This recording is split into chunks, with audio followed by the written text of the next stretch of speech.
আসসালামু আলাইকুম রহমতুল্লাহি অবরকাতুহ। সম্মানিত দর্শক, শেখ হাসিনার পতনের পর জামাতের আমির ডক্টর শফিকুর রহমান তিনি তার একটি বক্তব্যে বলেছিলেন যে এক জালিমের পরিবর্তে অন্য জালিম ক্ষমতায় আসুক, এটা জনগণ কোনো অবস্থাতেই মেনে নেবে না।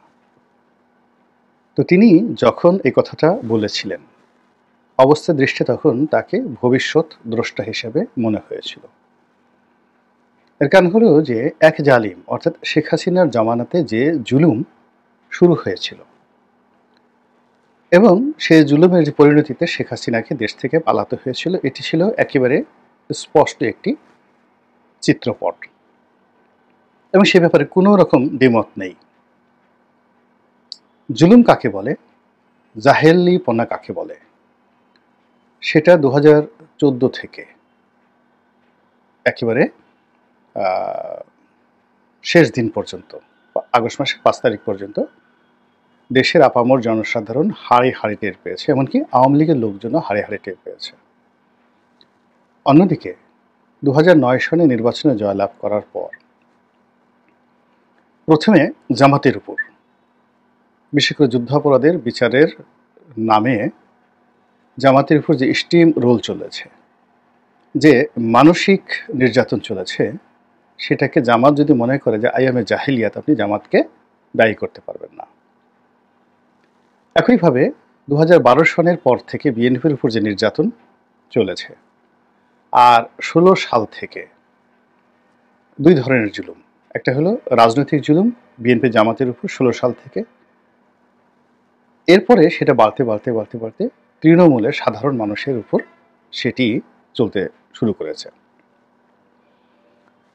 যখন আপনার হাতে কোনো দামি জিনিস থাকবে, সেটা সুন্দরী স্ত্রী, সুন্দরী কন্যা, খুব দামি জমি অথবা শিল্প কলকারখানা ইত্যাদি যা কিছুই থাকুক না কেন, যদি কোনো জালিমের অথবা কোনো জালিমের সহযোগীর নজর বা বদনজর ওটার উপর পড়ে থাকে, আপনার নির্যাতিত হওয়া ছাড়া কোনো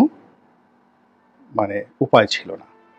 এটাই ছিল সেই যুগের বাস্তবতা এবং সেটিকে জামাতের আমির যখন বলেছিলেন, ওকে ইটস ওকে, এক সাইড, এক জালিম চলে গেছে, কিন্তু অন্য জালিমের শাসন আমরা মেনে নেব না। এই কথাটা যখন তিনি বললেন, তখনও এই যে নয়া জালিম, সেই নয়া জালিমের যে জুলুম তখনও শুরু হয়নি। কিন্তু কেউ কেউ, বিশেষ করে বিএনপির যারা নেতৃবৃন্দ রয়েছেন, তারা ভীষণ রকম রেগে গেলেন। এর কারণ হলো যে সেপ্টেম্বর অক্টোবর মাসে 2024 সনের একেবারে 100% সবাই নিশ্চিত ছিল যে খুব দ্রুত বিএনপি ক্ষমতায় চলে আসবে।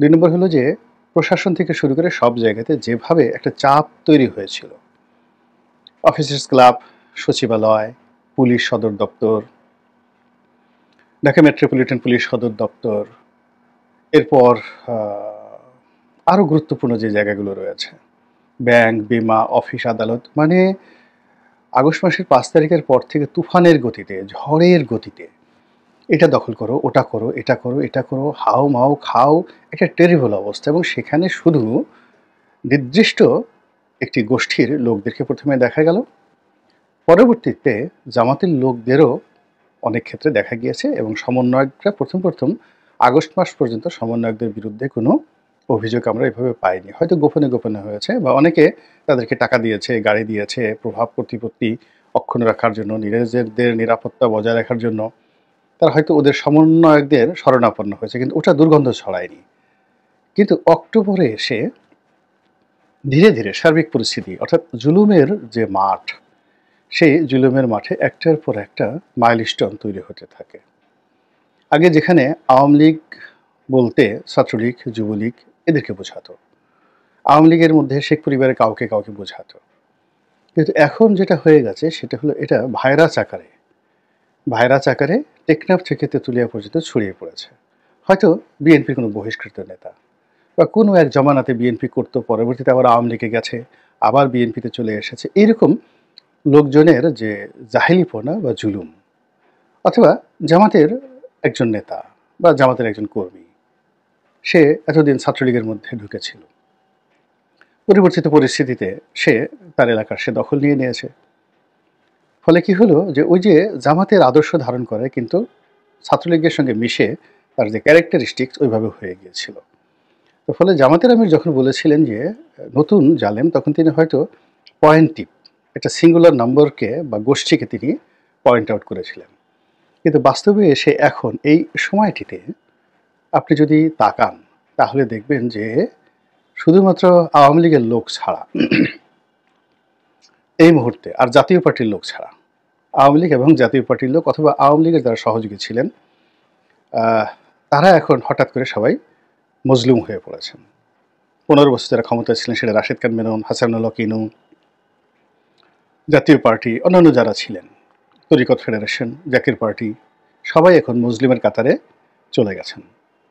আর যারা ওই সময়টিতে মজলুম ছিলেন আওয়ামী লীগ জমানাতে, তারা সবাই মানে তাকিয়ে তাকিয়ে এক গ্রুপ দেখছেন যে এটা কি হচ্ছে, আর এক গ্রুপ যখন যেভাবে পারছে যে সুবিধাটাই তারা সেটা গ্রহণ করছে।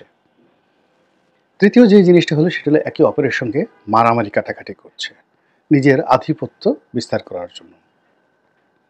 ফলে কি হচ্ছে, জালিমদের যে সংখ্যা এবং পরিমাণ এটি গাণিতিক হারে বেড়ে গেছে। এবং সেই গাণিতিক মানে যেন তেন গণিত নয়, এটা বীজগণিত নয়, সরি পাটিগণিত নয়, এটা বীজগণিতের ওই যে রুট ওভার দিয়ে বের করে না, যে একের উপরে আপনি যদি একটা রুট ওভার মানে 10-এর উপর বা 9-এর উপর যে একটা রুট ওভার দেন, রুট ওভার দিয়ে তারপর যদি আপনি আরও 9 দেন তাহলে কত গুণ বাড়বে। তো সেই থিওরিতে অ্যালগোরিদমে এমন পর্যায়ে চলে গেছে যে ছড়িয়ে পড়ছে, চারিদিকে শুধু ছড়িয়ে পড়েছে, চেনা যাচ্ছে না। এদের এখন শুধুমাত্র পরিচয় হলো তারা জাহেল, তারা জুলুম, এদের কোনো রাজনৈতিক পরিচয় আপনি এই মুহূর্তে অ্যাসার্টেন করতে পারবেন না। আপনারা যদি জাস্ট পত্রপত্রিকা আসছে, সত্য বা মিথ্যা আমি বলতে পারবো না, যারা ভুক্তভোগী তারা বলতে পারবেন, কিন্তু পত্রিকায় এসেছে সাবেক স্বরাষ্ট্রমন্ত্রী আসাদুজ্জামান খান কামাল দৈনিক 1 কোটি টাকা নাকি 10 কোটি টাকা, এগুলো আমার বলতেও ঘৃণা লাগে, কারণ বাজারের এই এলাকা থেকে চাঁদা তুলতেন সম্ভবত 1 কোটি টাকা। এখন পরবর্তীতে এই চাঁদাবাজিটা কিন্তু এখন আগের চেয়ে আরও বেশি হচ্ছে বিস্তীর্ণ এলাকাতে। এটা এখন আর একটু এগিয়ে মগবাজারে গেছে, হাতিরঝিলে গেছে, বেগুনবাড়ি গেছে, তেজগাঁতে গেছে, এ পুরো এলাকা কম্প্যাক্ট হয়ে 10 গুণ হয়ে গেছে। মানে উনি যদি 10 কোটি টাকা 1 কোটি টাকা আয় করে থাকেন, এখন সেটা 10 কোটিতে রূপান্তরিত হয়েছে। উনি যদি 10 কোটির উপর আয় করে থাকেন, এটা এখন 100 কোটিতে পার ডে চাঁদাতে যদি চলে যায়। এবং এর সঙ্গে যেটা বিশাল সিন্ডিকেট, আপনার 10 কোটি টাকা রোজগার করার জন্য তাকে অন্তত পক্ষে 100টা এরকম সিন্ডিকেট অফিস তাদেরকে মেনটেন করতে হয়। এবং এই 100টা সিন্ডিকেট অফিসে যদি 100 করে লোক তারা দেয়, তাহলে 100 × 100 আলটিমেটলি এই কয়টি এলাকাতে 10,000 চাঁদাবাজ তৈরি হয়ে গেছে। অর্থাৎ দুটো নির্বাচনী এলাকা, রামপুরের কিছু অংশ, মগবাজারের কিছু অংশ, তেজগাঁ এলাকা, 2 বা 3টে সংসদীয় এলাকাকে কেন্দ্র করে যে সিন্ডিকেটটি গড়ে উঠেছে, সেই সিন্ডিকেটের অধীনে এই মুহূর্তে 10,000 জাহেল এবং জালেম তৈরি হয়ে গেছে। এখন সেই জালেমের বিভিন্ন স্তরে যারা করতেছে, এদের কোনো দলমত নেই, তারা শুধুই মাত্র জাহেল এবং জালেম। আর জালেমের যে কেন্দ্রে যে বসে আছে নেতা, সবচেয়ে বড় নেতা যে বসে আছে, হয়তো সে ওখানে এমপি ইলেকশন করবে বা অন্য কোথাও কিছু করবে। তো এরকম লোকদেরকে নিয়ন্ত্রণ করা যাচ্ছে না। কোনো দল, পুলিশ এদের নাম শুনলে থরথর করে কাঁপছে, প্রশাসন, রাষ্ট্রযন্ত্র এদের নাম উচ্চারণ করতে পারছে না। আমি যেখানে দেখেন আওয়ামী লীগ জমানাতে কীভাবে সালমান এফ রহমান সাহেবকে গালাগাল করতাম, আমি এখন এই যে চাঁদাবাজদের নাম বলতে পারছি না। ধানমন্ডি এলাকার চাঁদাবাজদের আমার নাম বলা আমার পক্ষে সম্ভব নয়। এই যে কথা বললাম তেজগাঁ এলাকাতে সম্ভব নয়, গুলশান এলাকাতে, বাড্ডা এলাকাতে যারা করছে তাদের নাম আমি বলতে পারবো না।